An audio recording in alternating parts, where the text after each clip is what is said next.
For all my listeners out there who consider themselves a day hiker, like myself, you gotta check out Hike It Off magazine, and it's written exclusively with the day hiker in mind. I seriously love this magazine, and the founder, Jamie, was a previous guest on our podcast, and her story behind the magazine is really phenomenal.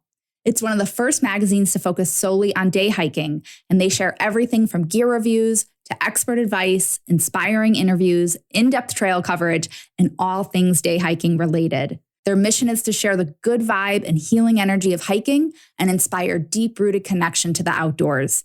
And I know that's something we can all get behind. They're 100% digital magazine. They want to leave the trees in the forest, of course.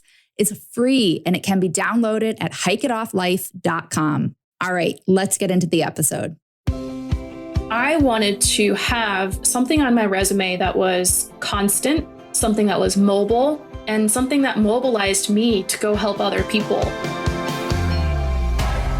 Today's guest is Jill Valentine, co-founder of the social enterprise You Go Travel for Change and author of the book Dare to be a Dandelion. As you'll hear in this episode, Jill leverages the power of travel and volunteerism as tools for creating profound personal and social change. Jill is a force for good, an adventurer, and lives by the words, "Let's make it happen."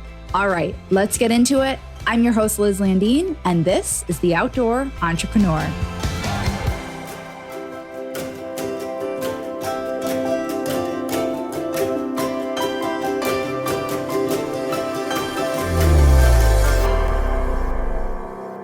All right, welcome, Kendra, to the show. Yeah, welcome. I'm so excited to be here. And I think that you and I have some great energy. We've been passing each other through the social media hallways, and I think this was just meant to be. I agree. It's time. It's time that we finally got on a podcast together. Let's start off with a bit about where you grew up and what it was like maybe as a child. And I'm curious to know, did you grow up doing a lot of things outside and kind of being in nature, or was that something maybe that came later on in life for you? I was fully immersed in the outdoors. I grew up in Aberdeen, Washington, which is the Pacific coast.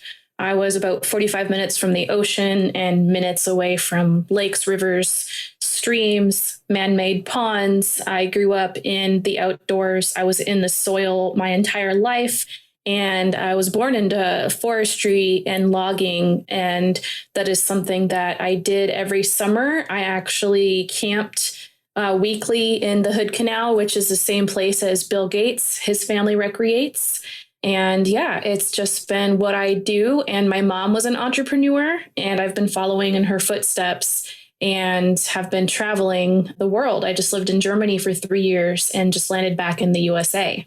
Oh, how cool. And I love that you were just saying you were born in the soil. That's such a great way to think about it. And I know Washington State's such a beautiful place to grow up, I'm sure. Yeah, absolutely. Whenever I fly into SeaTac, seeing the Cascade Range and seeing Mount Rainier is much different than flying into Arizona, where I found a lot of brown. But I learned that when I landed in Phoenix, there was vegetation. It was very different. I would call it high desert. And going into Flagstaff was really nice because I got to go into the mountains and see the Ponderosa pine forest.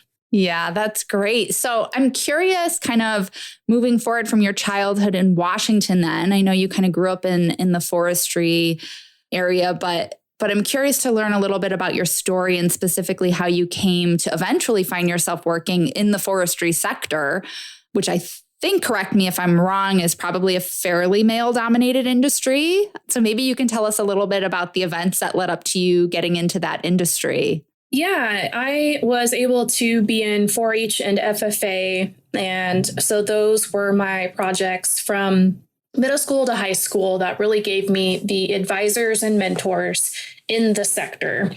And I was really competitive in nursery landscaping, natural resources, and public speaking. So I actually was able to seek out societies and clubs and go start talking to them about how to use social media.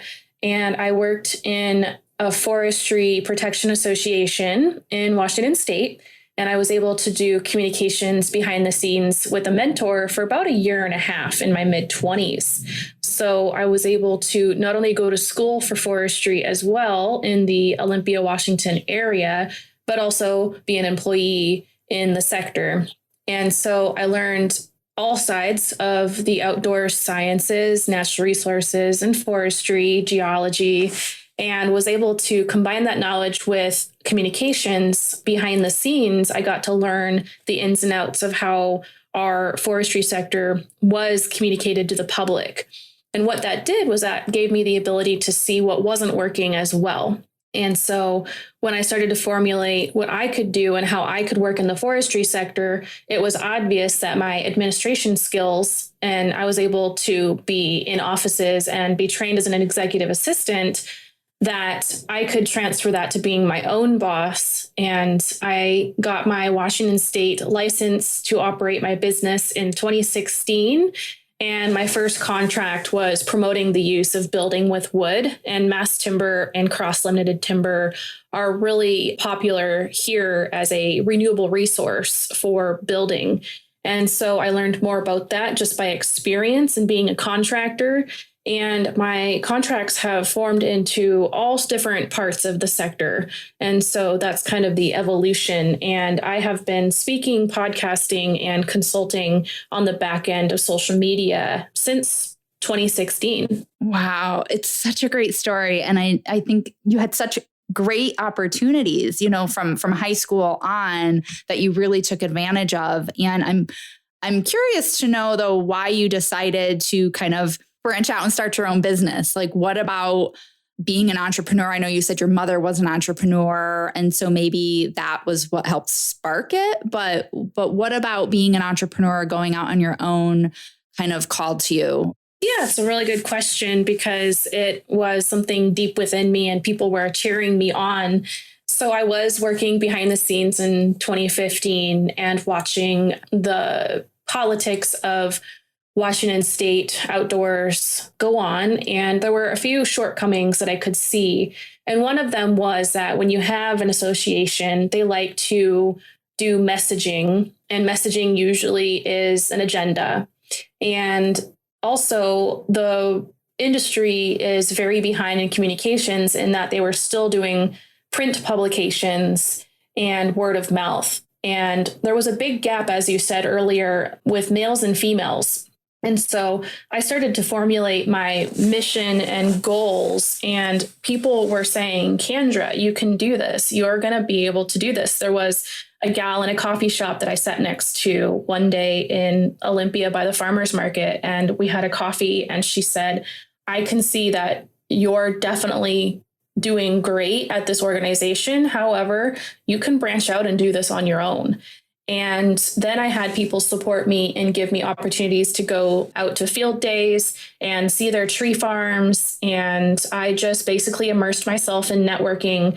So that's pretty much how it evolved. I was just wanting to do something that was an unbiased communications. And so my elevator speech is that Talking Forests is bridging sustainability, age, and diversity through communication. And so most of what I do is I feature everyone. Diversity and inclusion is my top priority, and to have people have a voice that don't historically have one. And that's because a lot of the agendas and messaging that organizations try to create, what they do is they champion someone and use them over and over and over again. And it's not normally a female. So that was something that I was like, wait a minute, can I help raise these voices in our sector? And can I help get those underdogs to be noticed?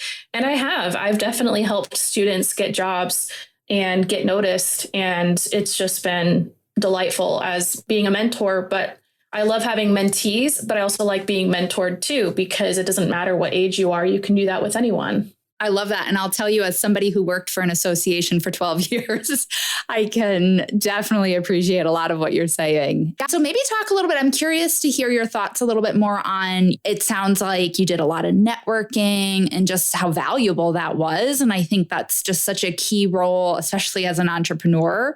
Maybe talk a little bit more about that and the role you think that plays in being an entrepreneur and kind of the value that can bring to people starting a business or that have a business and are looking to maybe expand or.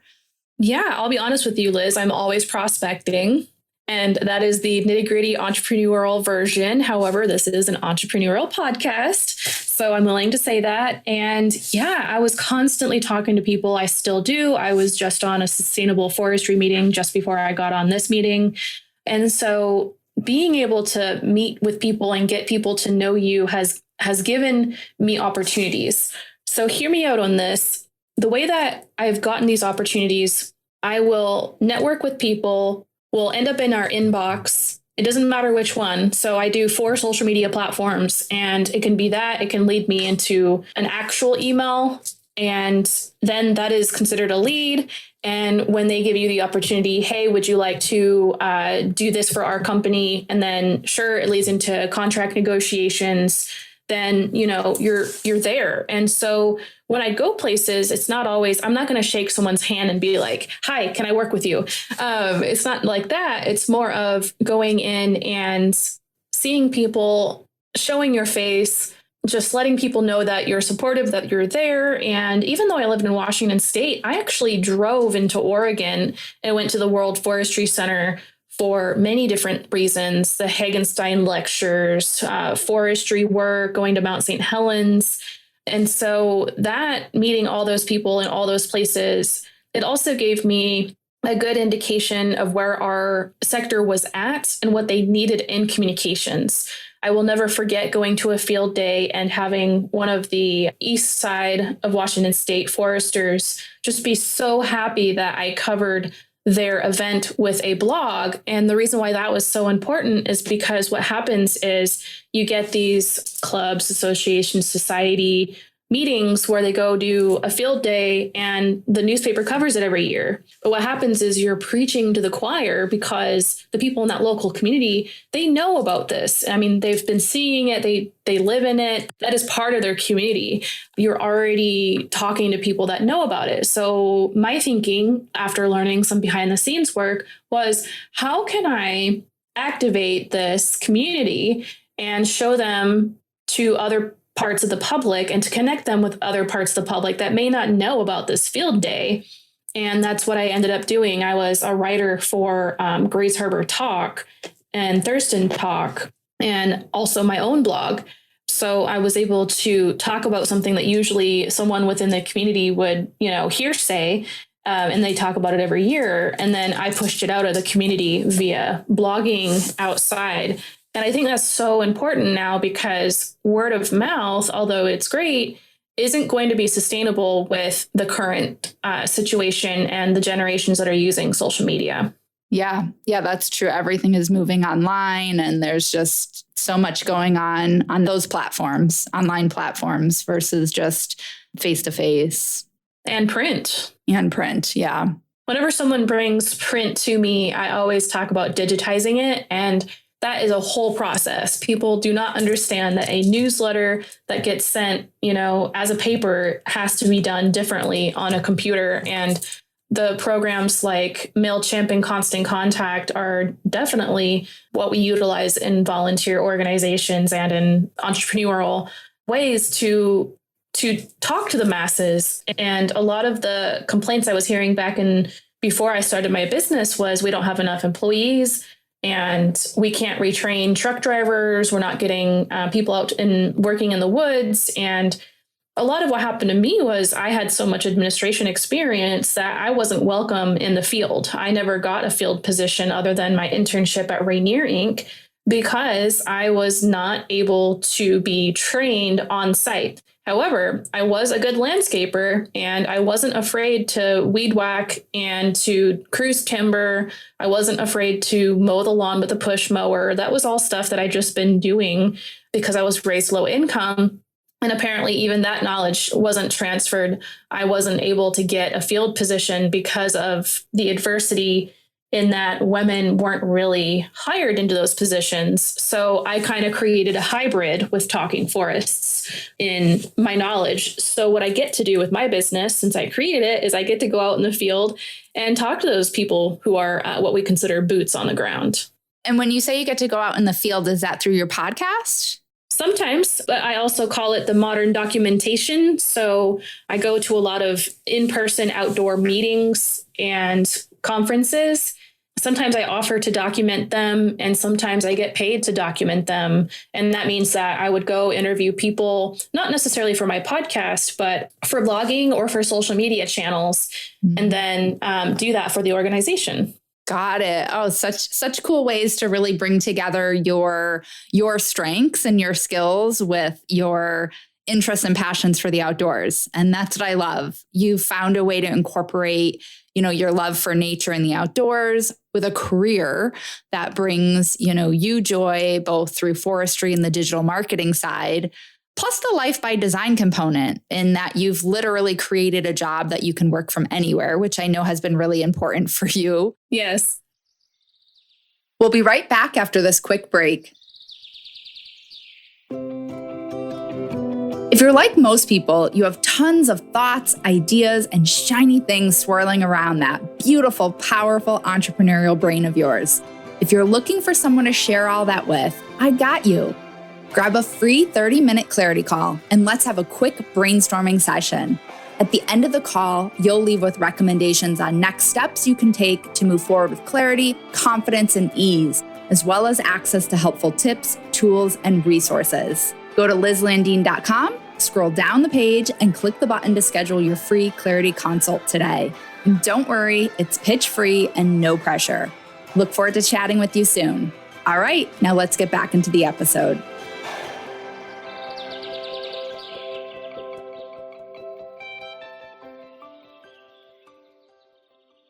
What advice would you give to that person who's listening? Maybe you haven't even touched on this really yet. And I know maybe we'll get into this here in a minute. You are a military spouse as well. So maybe they're a military spouse or they're in the military. Maybe they're feeling stuck. Maybe they're feeling uninspired. They want to start a business or they have something they're passionate about. Their heart's calling them to do it. They want to create a life by design, but they're not really quite sure how to make that jump like you did. What advice would you give to them? Yes. So that is also something that was very crucial when I was starting my business, was to be mobile before we moved to Germany. So I was able to create my business as a hobby and have my career as a human resources consultant go first. And I was very, very active in Washington State with that full-time career, building this business, and agility with my border collie. So I had to juggle all of that. And my husband ended up in Korea. And what then happened after that was I was like, okay, what's next? And what happens if you go overseas is your next duty station, you can do a follow-on sometimes. And so we chose Germany exclusively on our paperwork, and then we got sent there. So that mobility was really, really important. And when you work for a general 9 to 5, you don't have that. And you have to do what is, within that process of that organization. You're usually having to do things that are towards their mission and values. Sometimes people's mission and values that they have within themselves don't match who they're working for. And so that was really important, to move from working in jobs that I was stuck, to working for myself in a foreign country. And that was really important. And so being able to do that, and how I was able to step out, was just my drive and motivation. And there's some astonishing numbers out there. The USO did a study on the percentage of male and female who are military spouses. And 92% women are military spouses. So, that leaves 8% men and 92% women. So a lot of women have kids, and I haven't had kids yet. So I took the opportunity to be entrepreneurial and focus on my career. And also the unemployment rate before pre-COVID to the USO was also 24% unemployed. Now, after COVID, the Hiring Heroes organization did a study, and now we are 38% unemployed. And those numbers are scary. That is worse than a third world country.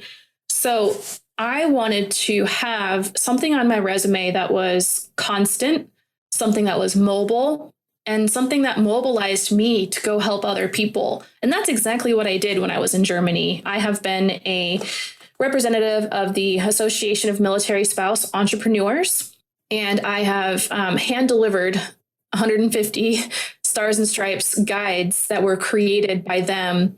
And it was just amazing to be able to do that and to give that entrepreneurial guide to spouses on base in Ramstein in Germany. And that being that representative meant a lot. And so, yeah, that's something that I wish that we could have more women be able to work from home. And I just created the business and the model, and I really hope that people follow suit. Yeah, it's incredible, just your story to kind of just make it happen, right? I mean, that's really what you did and kind of the drive behind it, and that you really needed the flexibility. You needed to create this life that allowed you the freedom to be able to work your hours and be able to do it from anywhere. And I think a lot of people, especially right now, are looking for that. Do you have like maybe just a couple of tips that you would suggest as maybe starting points for them? It's such a scary first step, especially if they don't have the support. It sounds like you had a lot of support. I had a lot of support in my life to make that jump, but a lot of people don't. So I'm curious to know kind of what you might recommend as a good starting point. I was raised by a village. I was really accepted by many mentors and advisors, and I grew up low income. And so I didn't have funding for college. I had to seek funding for college. And within 5 years, I wrote scholarship and grant letters, and I ended up getting a total of $80,000. And I actually was able to get my own apartment at the age of 21 in 2011 to go to college because of leftover funding and working 3 jobs. So I didn't want the life that my family had. I wanted my own life. And so what I did was I really leaned into resources, and I was able to seek out in my county. They had the Thurston County Economic Development Council.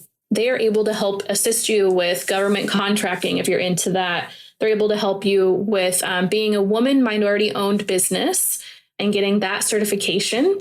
They can also help you with affordable accountants, affordable lawyers, and they really helped me start my paperwork. I was able to get my EIN and do all of the paperwork and process. So what I do recommend is finding those economic development areas that are there for free resources, going into minority groups, clubs, and areas that are helping you. The reason why I got the $80,000 is because I went into programs that were called Trio and Key to Success.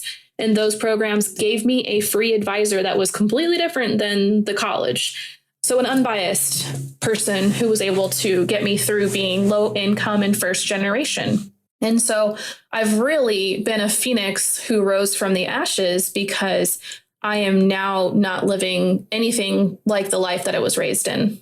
Those are some great tips. Thank you. Thanks for sharing those.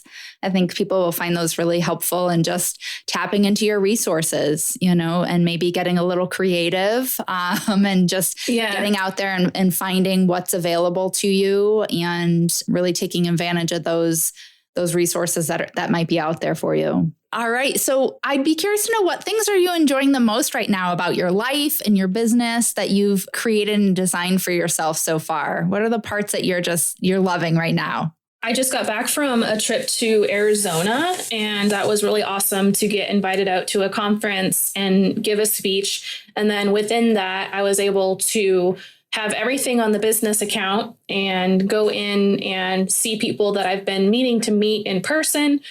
When I meet someone, it's always nice to try to go meet them in person. But with COVID, it's been really hard. And so I took the safety precautions and boosted my immune system as much as possible and went out to Arizona and had an absolute blast meeting 4 to 5 different people that I'd been trying to see or meet from years of working online together. And being out in the field has been really helpful to me. Going anytime I want out to the cradle of forestry in North Carolina. North Carolina is considered first in forestry because Gifford Pinchot and Carl Schenk is a German. He came in and brought in America's first forest school, and that all happened just 5 hours from my house that I live in now. So being able to do that, I can work in Myrtle Beach if I want to, that's crazy. We're going to Myrtle Beach this weekend as a family, but I went to Myrtle Beach in April for my birthday and had a blast and still was able to work. So those are really cool things. And just knowing that my husband and I need that mobility and flexibility and have created that has been really helpful. Like yesterday, I was getting errands done. I went to my doctor, the chiropractor, the pharmacy, the grocery store, and let my husband know, hey, I'm going to be working tonight because I have a podcast to edit and it's not done, but it's due. And, I just spent the day running errands. Are you okay with that? And, of course, he goes off and has a great time on his video games. So that's been really nice. Yeah, that is the great part. I think your day is not limited to the 9 to 5, right? You can do the things you need to do when you have to. And if that means you have to work into the evening or, adjust your schedule, you've got that flexibility. And I know that's something I really appreciate as well as part of the process of being an entrepreneur. All right. So shifting gears a bit as we start to kind of wrap up. As you mentioned, I know you grew up in Washington State, which is such a beautiful state. And my boyfriend and I are trying to do a road trip up there sometime soon, hopefully this year, but it might be next year. And then I know with the military, you were able to travel all over Europe for a few years. But where are some of your favorite locations? Like, what are your must visit recommendations? Well, for its beauty, Switzerland, that was just a gorgeous place that we went to. And also there's some things that I didn't know. There is a tiny little country within Switzerland called Liechtenstein, and it is a debt-free monarchy. Wow, interesting. So it's its own country, and it is, just so cool. And so we went there, and I also loved the Baltic Sea region. And so I went to the largest island in Germany called Rügen, which is across from Denmark, Copenhagen. Then I loved the Baltic Sea in Poland. So I went to Poland a few times for conferencing and meeting people, and they were so nice. And their currency is actually not doing as well as the US dollar. So our dollar stretched really far in Poland. So that was super nice to pull out a 50 in Zloty and it'd be like $20 in US dollar. Interesting. Cool. All right. I'm adding these to my list. I have a long list going. All right, Kendra, where can people find you? What are your profile, social media accounts? Where's the best place for people to find you? I have covered the SEO of Google. If you type in Talking Forests, everything I've ever done will pop up. You can type in my name, things will pop up. And so talkingforests.com and @talkingforests on all the social media platforms. Great. And we'll be sure to put those in the show notes as well. And then as our final question that I ask all our guests, as a strategy and action coach, I created this podcast largely not just to kind of talk and dream about things, but to be able to show people how they can combine an income producing job with their love for the outdoors and to see that it's possible and that everyday people just like you, just like me, that really anybody can do it. So ultimately, I want to inspire people to take massive action towards their own dreams and goals. So what's one thing you want people to get out there and do in pursuit of their dreams and goals? So what's your outdoor action challenge for everyone today? Everyone today, go out to your nearest park or state park or national forest and go see the ecosystem, because they're all different around the United States. When I got to Arizona, I asked some foresters and some students where we were at and what the ecosystem was. And they were kind of like, a desert. And I was like, no, because we're in the mountains. Are we in the lowland mountains? And so just kind of think of that in the ecosystem where you're at. And that matters because that will be dependent on what is growing there. All right. So think of your ecosystem and go to it and explore around. Check it out. I love it. All right, Candra. Well, thank you so much. I think that's a perfect place to close out. We'll put all the ways our listeners can learn more about you and your work in our show notes. And again, thank you so much for sharing your journey with us. It's been a blast talking with you. Keep kicking ass and happy adventuring. All right. Thanks. And you too, Liz. Can't wait to see where you're going next. Thanks so much. Bye. My goal as a business strategy and action coach, and why I ultimately created this podcast, is to inspire you to take massive action towards your own dreams and goals. So if you're enjoying this podcast and you find the content valuable, like, subscribe, or follow me wherever you get your podcasts. And I always love hearing from my listeners, so please leave a review. And until next time, be sure to live life on your terms. And if you're not, make a plan and make it happen, my friend. Adventure awaits. Thanks for listening.